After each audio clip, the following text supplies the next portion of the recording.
Всем привет, меня зовут Павел Богаченко, и сегодня мы с вами поговорим о судействе в дебатах. Что такое судейство, какие есть подходы к судейству и каким образом необходимо судье оценивать те или иные дебаты, как оценивать аргументацию в дебатах. Прежде всего, какая основная цель судьи в дебатах? Очевидно, рассудить раунд, но не просто рассудить раунд, на мой взгляд, цель судьи в дебатах вынести наиболее справедливое решение. И после этого это решение объяснить командам так, чтобы команды согласились и поняли эту обратную связь. Что же делать, какими же подходами и чем руководствоваться судье, чтобы быть максимально справедливым в дебатах? Сначала мы рассмотрим с вами базовые подходы, какими должен руководствоваться судья при оценке раунда. Первый подход – это подход табула раса или чистая доска. Что он означает? Это не означает, что судья ничего абсолютно не знает и ни в чем не разбирается. Это всего лишь означает, что у судьи во время судейства дебатов не может быть личного мнения по данной теме дебатов. То есть даже если в жизни вы согласны с тем, что смертная казнь должна быть легализирована, но когда вы идете судить раунд дебатов о легализации смертной казни, ваше личное мнение не должно влиять на то, каким образом вы расставите места в данном раунде дебатов. Вы должны руководствоваться только тем, что происходит в дебатах, и кто лучше вас убедил, и максимально абстрагироваться от своего личного мнения, личной точки зрения по этому поводу. Второй подход – это подход среднестатистического образованного избирателя. Что он означает? Он означает, что когда вы судите дебаты, у вас нет каких-то личных принадлежности, вы просто среднестатистический гражданин. Соответственно, на ваше судейство дебатов не должен влиять ваш пол, ваша раса, ваша этничность, ваши религиозные или любые другие предпочтения и формы идентичности в этом обществе. Когда вы судья, вы абстрагируетесь, вы отходите и забываете о своей идентичности, вы просто среднестатистический гражданин. Третий подход, которым руководствуется судья во время оценки раунда, это подход вклада в игру. Побеждает команда, которая сделала больший вклад в ту или иную игру. Если представить дебаты в форме движения, у нас есть команда правительства, команда первой оппозиции, второго правительства, второй оппозиции, то команды во время раунда дебатов двигают эти дебаты, приводя свои определенные аргументы. Соответственно, побеждает та команда, которая дальше продвинула эти дебаты вперед, привела более качественные, более доказанные аргументы. Таким образом, мы привели три основных подхода. Это подход табула раса, чистая доска, это подход среднестатистического образованного гражданина и подход вклада в игру. Это не означает, что вы, когда судите, вы должны руководствоваться только одним из этих критериев. Судейство в дебатах, оно комплексное, и точно так же, когда вы судите дебаты, вы должны исходить комплексно, применяя все три этих критерия. Вы не можете использовать личное мнение, при этом вы должны быть среднестатистическим образованным гражданином и оценивать аргументацию на верность. И также вы должны руководствоваться подходом вклада в игру. Теперь давайте более детально рассмотрим, как же происходит оценивание судьей раунда. Первое, что должен сделать судья, начиная оценивать раунд дебатов, проверить, было ли какое-то нарушение правил. Мы знаем, что есть следующие нарушения. Первое – это подмена понятий.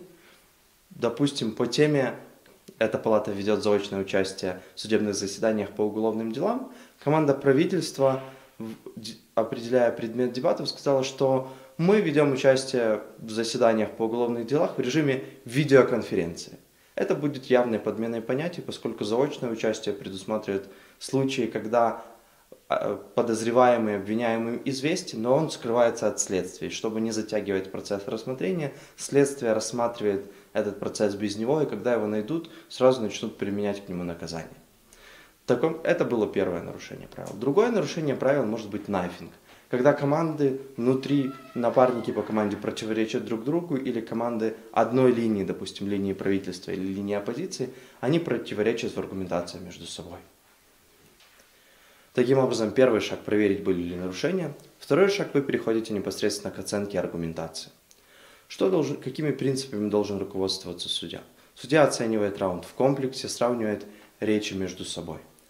Точно так же, как вы сравниваете речи и раунд в комплексе, вы должны проверять, каким образом команды взаимодействовали между собой. Для судьи если какой-то аргумент был приведен в этих дебатах, это не означает, что этот аргумент 100% выигрывает эти дебаты. Если он не был отбит в этих дебатах, это не означает, что он 100% выигрышный и так далее. Вам нужно сравнить, каким образом эти аргументы взаимодействуют с аргументами других сторон в этих дебатах. Следующее. Когда вы оцениваете дебаты, вы должны оценивать именно игру, и вы не можете проделывать какую-либо работу за команду. Если команда недообъяснила аргумент, который вы на самом деле понимаете более детально, более глубоко, вы не можете сделать работу за команду. Вы должны исходить из того, что этот аргумент не доказан, и сравнивать эти аргументы с точки зрения критериев аргументации с другими аргументами, которые происходили в этих дебатах. Моя рекомендация вам, когда вы оцениваете раунд дебатов, проходите позицию каждой команды в комплексе. Допустим, проанализируйте то, что сказала команда первого правительства. После этого сравните с тем, что сказала команда первой оппозиции. Определитесь для себя, кто на первых столах был для вас более убедительным, кто лучше доказал. После этого переходите к анализу речей вторых столов. Допустим, внимательно изучите кейс команды второго правительства, кейс команды второй оппозиции. После этого сравните из них, кто из этих команд побеждает на вторых столах. Допустим, мы определили, что на первых столах побеждает команда первой оппозиции, на вторых столах команда второго правительства. Все. Для вас выделилось два лидера этих дебатов. Вам необходимо провести сравнение между этими двумя командами и определить, кто среди них побеждает. Допустим, вы в конечном счете определяете, что выигрывает второе правительство. Следующее, что вы делаете, вам необходимо провести сравнение двух других команд, которые остались.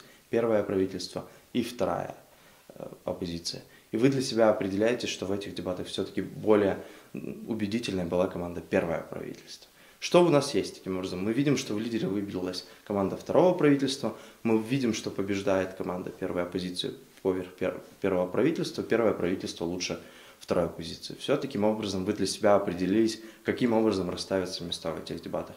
Но в любом случае, после такого сравнения, на всякий случай сделайте проверки команд между собой еще раз. Команду первого правительства со вторым правительством, команду первой оппозиции со второй оппозицией. На всякий случай, чтобы проверить, ничего вы не упустили в сравнении этих дебатов. Таким образом, мы пришли к тому, что мы подвели итог этих дебатов, мы определились, кто побеждает в этих дебатах. Следующий этап – это обратная связь судьи. Есть, опять же, ваша обратная связь, она довольно-таки индивидуальна. Главная задача – объяснить командам, почему вы места расставили так, объяснить справедливость своего решения.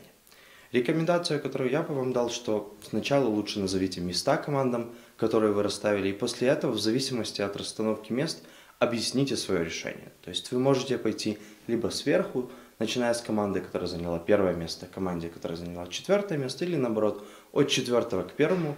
Главное, объясняйте именно в сравнениях между командой первого и второго места, почему одна команда была лучше другой, почему команда побеждает. То есть потом второе и третье место, и потом третье и четвертое место в сравнении, кто лучше кого и почему места расположились именно таким образом. Помимо этого, с точки зрения распределения времени, рекомендуется, чтобы большее количество времени вы уделили командам, которые заняли более низкое место. Соответственно, меньше времени вы уделяете первому, второму месту, и больше времени вы уделяете третьему, четвертому месту. Так как эти команды заняли более низкое место, соответственно, они требуют больше от вас рекомендаций с точки зрения игры в дебатах. Каким же образом строить свою обратную связь в отношении каждой конкретной команды? Есть рекомендация строить свой фидбэк по принципу бутерброда. Первый уровень. Вы хвалите команду, объясняете, что вам понравилось в выступлении этой команды. Второй уровень. Вы даете конструктивную критику, объясняете, что не понравилось, что можно было бы еще улучшить в этом. И третий уровень данного бутерброда. Вы, опять же, хвалите команду. Похвалить, покритиковать, похвалить. На третьем уровне не обязательно снова что-то придумать, и не нужно что-то придумывать и льстить команде. Вы можете просто дать им определенную мотивацию на успех. Объяснить, каким образом им следует поступать в аналогичных ситуациях. Либо же дать пример, как бы вы сыграли в данных дебатах, если бы играли на их позиции и были в таком же самом положении. Это даст командам определенный рецепт, каким образом им дальше развиваться, каким образом им действовать в других ситуациях. И в то же время вы не будете заканчивать свою обратную связь на моменте.